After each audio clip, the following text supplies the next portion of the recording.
Graça e paz, igreja, uma boa noite para você, meu irmão, uma boa noite, minha irmã. Mais uma vez nós temos a alegria e o privilégio de nos encontrar para meditarmos na palavra do nosso Deus, para este tempo de estudo da palavra do Senhor. Estudando o livro de Atos dos Apóstolos, capítulo de número 20, hoje faremos a leitura a partir do versículo de número 17. A nossa intenção é concluir o capítulo de número 20, que vai então até o versículo de número 38.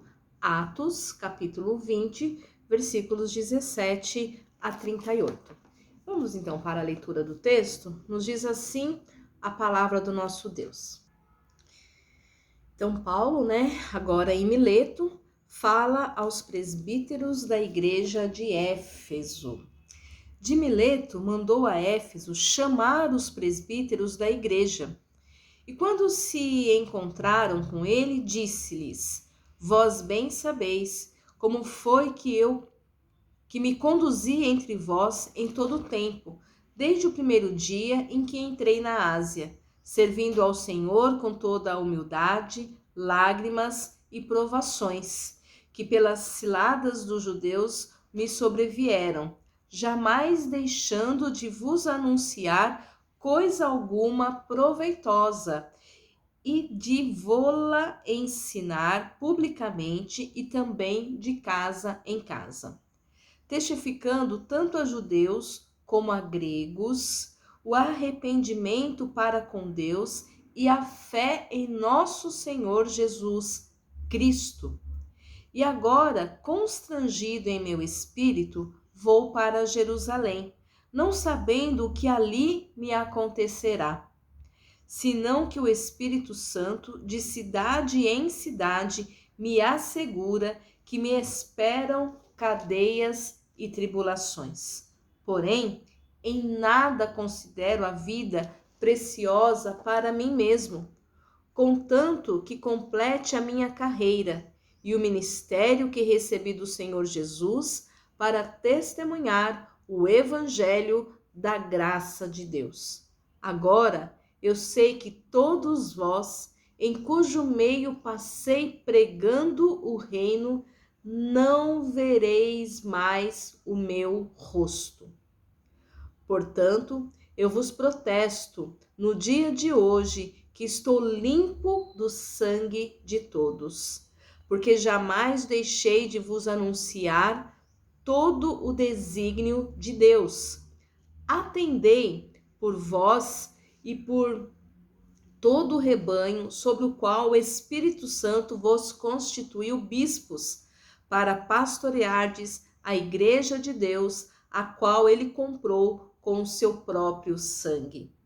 Eu sei, depois da minha partida, que entre vós penetrarão lobos vorazes, que não pouparão o rebanho, e que dentre vós se levantarão homens falando coisas pervertidas para arrastar os discípulos atrás deles. Portanto, vigiai, lembrando-vos de que por 3 anos, noite e dia, não cessei de admoestar com lágrimas a cada um. Agora, pois, encomendo-vos ao Senhor e a sua palavra de graça, que tem poder para vos edificar e dar herança entre todos os que são santificados. De ninguém cobicei prata, nem ouro, nem vestes. Vós mesmos sabeis que estas mãos serviram o que me era necessário a mim e aos que estavam comigo. Tenho-vos mostrado em tudo que, trabalhando assim, é mister socorrer os necessitados e recordar as palavras do próprio Senhor Jesus. Mais bem-aventurado é dar do que receber. Tendo dito estas coisas, ajoelhando-se, orou com todos eles. Então houve grande pranto entre todos, e abraçando afetuosamente a Paulo, o beijavam, entristecidos especialmente pela palavra que lhe dissera, que não mais veriam o seu rosto.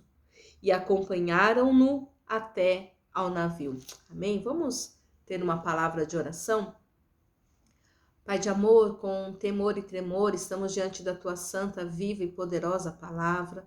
Corações gratos, ó Deus, porque por meio da tua palavra o Senhor se revela a nós, o Senhor nos edifica, o Senhor fortalece e alimenta a nossa fé, o Senhor nos orienta, nos instrui, nos conduz. Por isso nós te agradecemos, porque nós temos o privilégio, ó Pai, de no final deste dia parar, ó Deus, as nossas atividades para meditarmos e aprendermos da tua palavra. E nós clamamos humildemente que o teu Espírito Santo possa tocar a cada mente, a cada coração, ó Pai, nos despertar, ó Deus, nos instruir, abrir os nossos olhos, nos dar sensibilidade à tua voz, para que possamos ser, ó Deus, ouvintes praticantes desta palavra. Fala conosco, ó Pai, ensina-nos, é a oração que fazemos e já agradecemos no nome poderoso de Jesus. Amém. Amém, meu irmão e minha irmã. O texto que nós lemos é um texto assim que traz para nós um pouco de tristeza, porque a gente vê que é um momento em que Paulo, como nós vimos na semana passada, estava ali decidido a seguir para Jerusalém, passar ali em Jerusalém a celebração da festa de Pentecostes. E agora ele coloca de uma forma um pouco mais explícita que algo poderia acontecer com ele. Ele fala, eu não sei o que me aguarda quando eu chegar lá em Jerusalém, mas eu sei que todo o meu ministério foi de cadeias, foi de lutas, foi de provações. Então, eu creio que vem algo nessa mesma direção. Então, Paulo ele já está ali preparado para algo que pudesse acontecer com ele. E ele, por amor e por respeito, e por ser um servo de Deus que não só é um líder, mas que trabalha e prepara a sua liderança, os presbíteros, aqueles que são chamados para serem bispos, ele está ali então preparando essas pessoas para a sua possível não volta. Então Paulo diz assim, é a última vez que vocês estão vendo o meu rosto, vocês não mais me verão. Então, Paulo sabe que algo está para lhe acontecer. E ali a gente se lembra do momento em que Jesus, o texto que nós meditamos no último domingo sobre a oração sacerdotal, Jesus também tem essa fala, uma fala de despedida para com os seus discípulos. O momento em que ele está dizendo assim, olha, daqui a pouco vocês não vão mais me ver, né? Então, vocês permaneçam firmes na fé. Então, Paulo, de alguma forma, ele está seguindo esse exemplo do Mestre Jesus. Ele está dizendo assim, olha, vocês não mais verão o meu rosto, né? Então, vocês têm que continuar firmes na fé. E eu quero dizer para vocês que eu parto, mas eu parto em paz. Porque o tempo em que eu estive com vocês, eu não deixei de anunciar o Evangelho dia e noite, no meio da rua, em lugares públicos, mas também de casa em casa.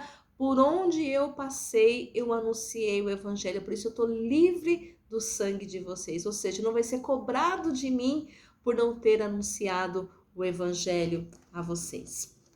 Então esse é o contexto desse texto que nós acabamos de ler, que traz para nós aí certamente muitos ensinamentos. Nós vimos na semana passada, né, momento em que ele sai de Troade e vai para Mileto, né, a gente tem um pequeno resumo dessa viagem que ele faz, e hoje a gente trabalha aqui essa questão, então, onde ele se despede dos presbíteros de Éfeso, né, dos presbíteros efésios. Então ele vai ter ali um tempo de despedida. Paulo começa mandando uma mensagem, né, para Éfeso, para que os presbíteros fossem vê-lo em Mileto. Então ele não vai até onde os presbíteros estão, mas ele chama os presbíteros para vir aonde ele estava. Ali a gente pode considerar uma distância de aproximadamente 15 quilômetros, né? Então não era algo assim tão absurdo, né? Então a viagem de ir e de volta dos presbíteros levaria pelo menos aí uns 3 dias, porque apesar de ser uma distância próxima, eles não tinham carro, né? Se a gente fosse fazer isso de carro, aí seria bem mais rápido, né? Mas provavelmente muito as dificuldades daquela viagem fez com que eles percorressem essa distância, talvez aí no mínimo 3 dias ou até mais tempo do que isso, né? Um prazo maior do que este. E considerando, né, a situação que ele estava ali aguardando em Mileto o navio, né, para embarcar, então o navio também ele chegava e ele tinha ali um prazo que ele ficava, né, no porto, né, porque era o tempo de chegada de mercadorias, então tinha ali toda uma equipe, né, que estava ali tirando as mercadorias do navio, depois carregava com novas mercadorias, então o navio ficava alguns dias ali atracado. Possivelmente, então, Paulo tenha aproveitado esse tempo, né? Sempre Paulo, assim, tendo sabedoria, né? Remindo o tempo, né? Aproveitando a oportunidade. Enquanto eles faziam esse serviço de descarregar e carregar o navio, ele aproveitou para chamar ali os presbíteros e estar com eles durante esse tempo, né? Essa fala aparece entre duas sessões na primeira pessoa do plural, nós. A gente já viu isso em outros momentos, né? Mas deve-se supor que o narrador talvez seja aqui ainda o próprio Lucas, né, que estava ali presente. Não há dúvida de que há diversas frases e perspectivas teológicas aqui que têm um claro sabor paulino. Por isso, parece-me que, embora Lucas tenha resumido a conversa, que deve ter durado horas ou até mesmo dias, e a gente precisa ter sempre isso em mente, né? Às vezes a gente lê o texto bíblico e imagina que tudo aconteceu numa fração de segundos, em alguns minutos, em algumas horas, e às vezes a gente está lendo uma história que durou ali semanas, meses ou até anos para acontecerem, né? Então, a gente pode pensar que essa conversa tenha durado até dias, mas que a essência do que ele contava vinha do próprio punho, mesmo tendo sido Lucas, né, possivelmente estava ali contando, narrando como participante da história, mas a essência era daquilo que Paulo estava fazendo. Essa fala, ela pode ser dividida aí em 4 partes. Então a gente vai ver, do versículo 18 até o versículo de número 21, a gente tem aqui a obra passada de Paulo, então aquilo que Paulo fez. Paulo traz à memória aquilo que ele já havia realizado, aquilo que ele já havia feito, até como um testemunho. É importante, olha, enquanto eu estive com vocês, foi assim, foi assado, ele vai ali lembrando para aqueles presbíteros da sua estadia ali na região.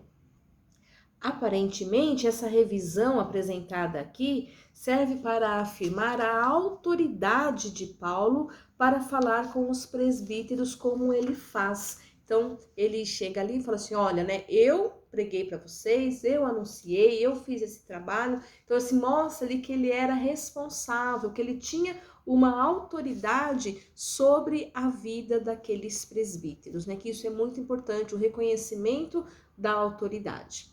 Mas a partir do versículo 22 até o 24, a gente vai ter aí a situação atual de Paulo, né? Ele fala assim, agora eu estou constrangido em meu espírito e eu vou para Jerusalém, não sabendo o que ali me acontecerá. Quer dizer, eu estou sentindo que eu tenho que ir para Jerusalém, estou constrangido a ir para Jerusalém, mas eu não sei o que ali vai me acontecer. Mas uma coisa eu sei, que o Espírito Santo sempre, de cidade em cidade, me assegura que me esperam cadeias e tribulações. Eu achei muito interessante isso que Paulo ele falou assim, olha, eu sei e o Espírito Santo me assegura que cada cidade pela qual eu passar, certamente me aguarda cadeia, certamente me aguarda tribulação.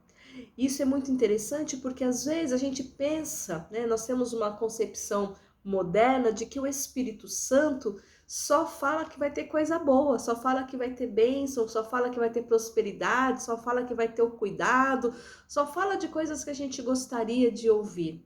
E aqui a gente está vendo claramente o Espírito Santo avisando Paulo, falando ao coração do Paulo que o que esperava ele em cada cidade que ele iria chegar seriam perseguições, seriam tribulações, seriam cadeias. E às vezes a gente não gosta, a gente quer ouvir o Espírito Santo falar, desde que o Espírito Santo fale aquilo que a gente quer ouvir. Então nós já precisamos tomar esse cuidado e nos lembrar que o Espírito Santo não só falava o que Paulo tinha que fazer, mas também dizia para Paulo que lutas viriam pela frente, tribulações viriam pela frente, sofrimento viria pela frente, né? E ele diz assim: porém, em nada considero a vida preciosa para mim mesmo, contanto que complete a minha carreira e o ministério que recebi do Senhor Jesus para testemunhar o evangelho da graça de Deus. Então ele diz assim: por mais que eu tenha que passar por provações, por lutas, por cadeias, por açoites, por tudo aquilo que se levanta contra mim, eu não considero a minha vida melhor ou mais preciosa. O que realmente me importa é servir a Jesus, é cumprir o ministério para o qual o Senhor Jesus tem me chamado, é cumprir a minha carreira, é cumprir aquilo para o qual Ele me chamou e testemunhar do seu amor e da sua graça por onde quer que eu vá. Se eu tiver que sofrer, eu sofro. Se eu tiver que perecer, eu pereço. Mas o que me importa é cumprir aquilo para o qual o Senhor me chamou. E a gente tem aqui também um grande aprendizado, né? Hoje as pessoas não querem sofrer. Hoje se prega um evangelho apenas das bênçãos, apenas de vitórias, apenas de alegria, apenas de coisas boas, apenas de grandes ações, grandes milagres. Não se prega um evangelho pelo qual a gente sofre, pelo qual a gente paga um preço, pelo qual a gente tem que muitas vezes abrir mão de coisas importantes na nossa vida para servir a Deus. E o que Paulo está nos mostrando é que a vida não era tão importante quanto fazer aquilo que é a vontade do nosso Deus. E Paulo, ele não abre mão, né? De qualquer forma, apesar dessas advertências, decidiu continuar a sua viagem para Jerusalém, o que nos leva à volta, né, ao paralelismo entre resolução de Paulo e o que Lucas nos relata entre Jesus ter manifestado o firme propósito de ir a Jerusalém, como nós comentamos no nosso estudo anterior, né, que Jesus também ele sabia que estava aguardando ele em Jerusalém, mesmo assim ele mantém firme o propósito de continuar. E Paulo ainda aqui também segue, né, o exemplo de Jesus, faz assim como Jesus, segue em frente, ainda que eu tenha que enfrentar lutas, ainda que eu tenha que passar por cadeias, por provações, por muitas situações complicadas, eu estou determinado, eu estou convicto de que eu estou indo para fazer a vontade do Pai. E Paulo terminará a sua carreira com alegria, certo? E aí a gente continua a partir do versículo de número 25, então ele vai falar um pouquinho aqui sobre o futuro, né? Então ele já falou aqui do passado, testemunhando, né, de como ele pregou o evangelho, como ele anunciou a salvação, o reino de Deus ali para os gentios e também para os judeus de Éfeso. Agora essa questão de que ele está sendo compelido pelo Espírito Santo para ir até Jerusalém e já foi de antemão avisado que serão tempos difíceis de lutas, privações, cadeias, tribulações. Mesmo assim ele considera alegria servir a Deus e fazer a vontade de Deus. E agora então nós vamos ter esse olhar aí para o futuro. E no versículo 25 ele diz: agora eu sei que todos vós em cujo meio passei pregando o reino, não vereis mais o meu rosto. Olha que palavra triste, que palavra difícil de ser pregada, de ser falada, de ser anunciada, de ser compartilhada. Paulo vai dizer então, olha, eu estive com vocês, eu caminhei no meio de vocês, pelo menos 3 anos aí caminhando de casa em casa, nas praças, nas sinagogas, nos espaços públicos, enfim, nos nossos grupos de conversa, nossas rodas de conversa. A gente passou aí um bom tempo junto, mas eu quero dizer que vocês não mais me verão, né? Então agora eu sei que, versículo 25, que de todos vós em cujo meio passei pregando o reino, não vereis mais o meu rosto, né? Então isso é muito difícil, né, para Paulo, mas ele está dizendo claramente, né, dando essa notícia triste, né, de que ele não será mais visto. Por conseguinte, ele não será mais responsável pelo bem-estar espiritual deles. Então é importante que a gente entenda que o nosso relacionamento com Deus precisa ser aperfeiçoado a cada dia, precisa ser aprimorado, precisa ser estreitado, porque nem sempre nós vamos ter um líder, nem sempre nós vamos ter um pastor, uma pastora, nem sempre nós vamos ter ali um discipulador ou uma discipuladora, alguém que vai estar nos conduzindo, nos orientando, nos ensinando. Vai chegar momento da nossa história que nós precisamos assumir esse papel. E de discipulado, eu passo a ser o discipulador, de discípula, né? Eu passo a ser a discipuladora. Então, de ser a pessoa que recebe orientação, agora eu passo a ser aquele ou aquela que traz ou que dá a orientação a outra pessoa. Então, nós precisamos lembrar da importância do amadurecimento espiritual. Paulo lhe usa a seguinte expressão, né? Afirmo que estou limpo do sangue de todos. Ou seja, não devo de não ter pregado o evangelho para vocês. Essa tarefa agora pertence a esses presbíteros a quem Paulo reuniu. Tende cuidado de vós mesmos e de todo o rebanho. Então Paulo falou assim, agora eu não vou mais assumir essa responsabilidade.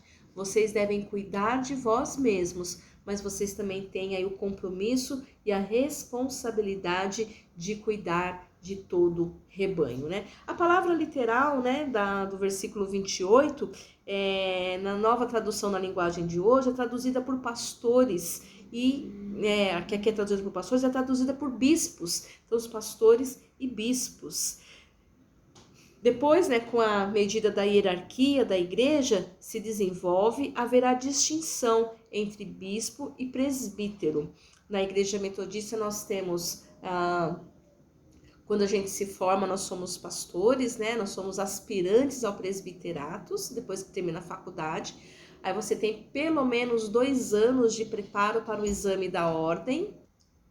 Então, depois de dois anos, pelo menos 2 anos que você se forma da faculdade, você vai fazer o exame da ordem, que é uma prova para você, então, ser aprovado ou não, né, como presbítero e presbítera da igreja. E os presbíteros e presbíteras, eles podem, então, ser eleitos bispos ou bispas da igreja. Então, esse é o nosso caminho, que é uma forma como a igreja foi, então, se organizando, como a igreja foi tomando aí a sua organização, né, a sua distinção na sua maneira de ser. Paulo também deixa aqui muito claro um cuidado e, na verdade, um alerta que naquela época, né, ele deixou, mas que serve muito bem para nós hoje.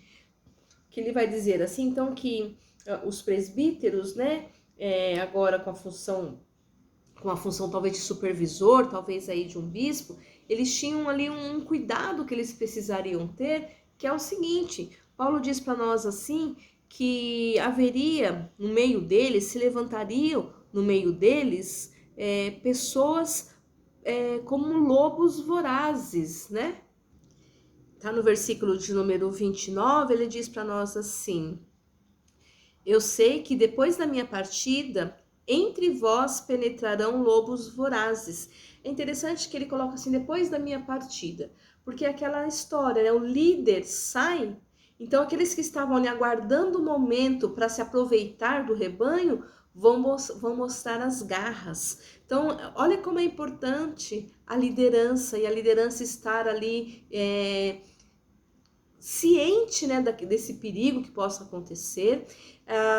Quando a gente percebe assim, quando sai um pastor, né, quando sai um líder, né, a gente percebe que há um movimento meio complicado às vezes no meio de determinados grupos. Então, o cuidado que nós devemos ter nesses processos de mudança, né, de liderança, de pastores, de pastoras, cuidado, porque infelizmente há no meio do rebanho, né, aqui ele fala para nós assim, ó, penetrarão lobos vorazes, quando eu sair com a minha partida, ou seja, eu quero falar assim, olha, eles estão sem líder, agora é a hora, né, da gente chegar lá e derrubar. Isso serve para todas as esferas, não somente para a igreja. Então vamos supor, se a gente tem um prefeito, né, de uma cidade, um governador, e falta aquele governador, é o momento em que as pessoas que estavam ali querendo tirar o proveito da situação vão mostrar as suas garras.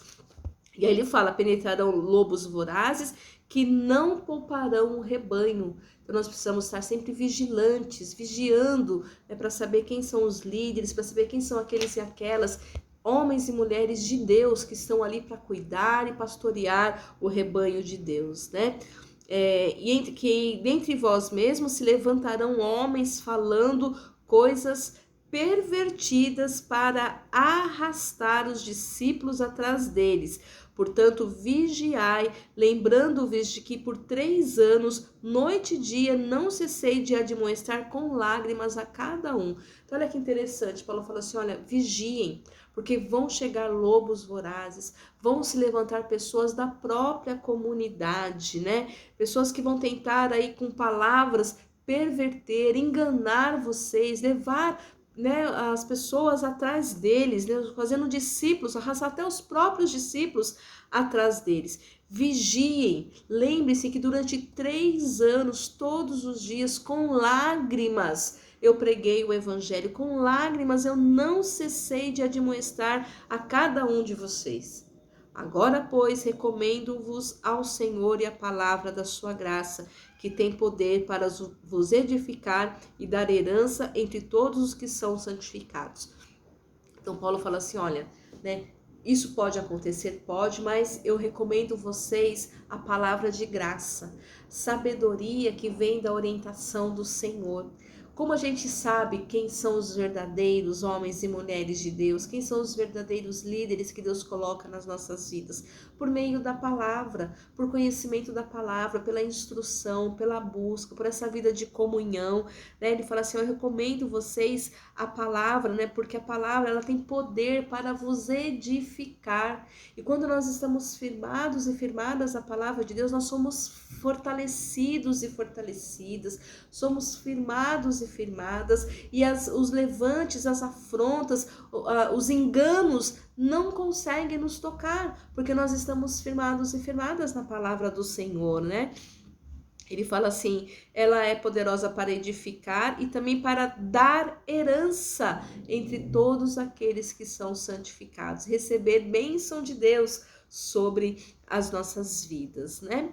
E aí ele continua, terminando já aqui nesse momento ali que ele está tendo de orientação, de instrução, de comunhão, né, com aqueles discípulos, momento também de confortar os corações, né, de dizer, olha, não estarei mais aqui com vocês, né? Ele diz assim, ó, de ninguém eu cobicei prata, nem ouro, nem vestes. Quer dizer, eu não quis pegar nada de ninguém. Eu estive aqui, o que eu precisei, eu trabalhei para conquistar, né? Tenho mostrado, ele usa a expressão assim, vós bem sabeis que estas mãos serviram para o que me era necessário, a mim e aos que estavam comigo. Ou seja, com as minhas mãos eu trabalhei. A gente lembra que Paulo, ele tinha o seu ofício, né? Lá junto com a fabricação de tendas, e ele também tirava o seu sustento, né, desse ofício. Então, até depois ele recebe, né, os donativos das igrejas, o apoio, a ajuda financeira, mas enquanto isso não acontecia, ele tirava ali também o seu sustento do trabalho que ele exercia. Então ele fala assim, olha, agora com as minhas mãos também eu tirei o sustento para mim e para quem estava comigo.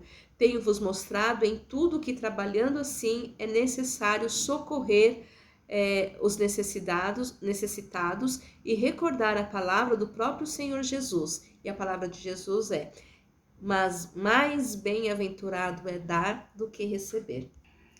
Uma palavra muito bonita, né, que a gente precisa trazer à nossa memória.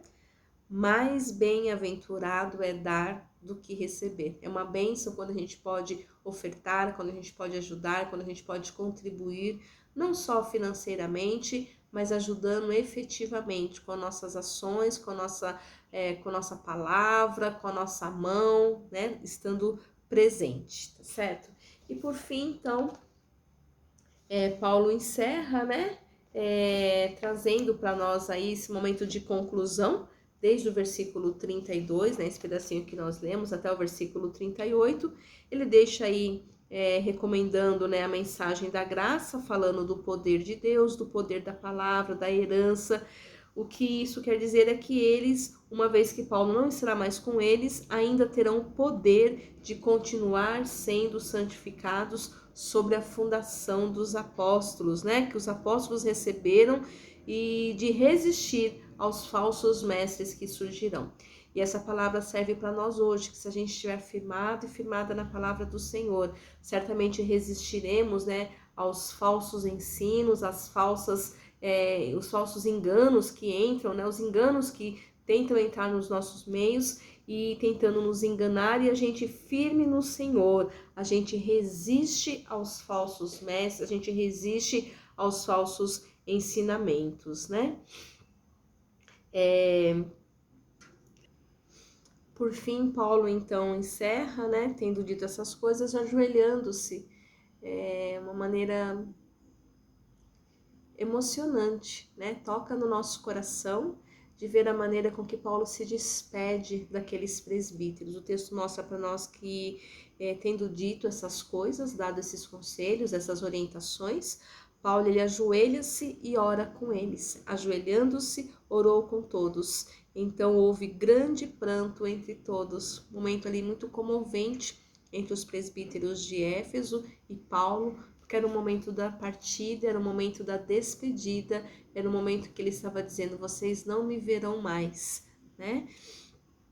E aí eles abraçam e beijam Paulo de forma afetuosa e entristecidos, especialmente pela palavra que ele dissera, não mais verão o meu rosto. E o acompanharam até o navio. E assim então Paulo se despede dos presbíteros de Éfeso e segue, pega o navio aí e toca, né? Vai seguir lá o seu objetivo para o qual ele estava sendo constrangido, que era de chegar até Jerusalém, onde ele sabia que estavam aguardando ali cadeias e privações e tribulações, mas ele tinha alegria em cumprir o propósito de Deus.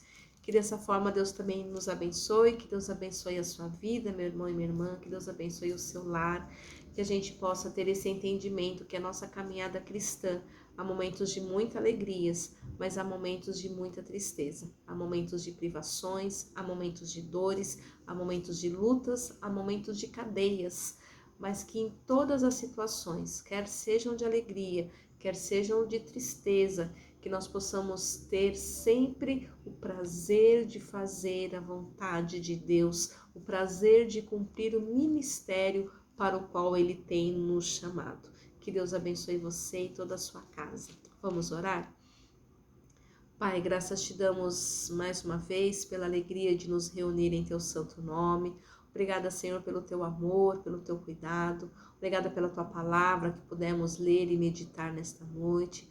Ajuda-nos, ó Pai, assim como o apóstolo Paulo, a saber, ó Deus, o momento das nossas vidas, o momento da chegada, mas também o momento da partida, ó Pai. Ajuda-nos, ó Deus, a saber que teremos lutas e dificuldades pela frente, elas fazem parte da nossa caminhada, mas que o Teu Espírito Santo nos dê a graça de passarmos por esses momentos de privações, firmados e firmadas na graça em Cristo Jesus, desejando, ó Deus, independente de qualquer situação ou circunstância, te adorar, glorificar o teu nome, te servir e, ó Deus, cumprir o ministério para o qual o Senhor tem nos chamado.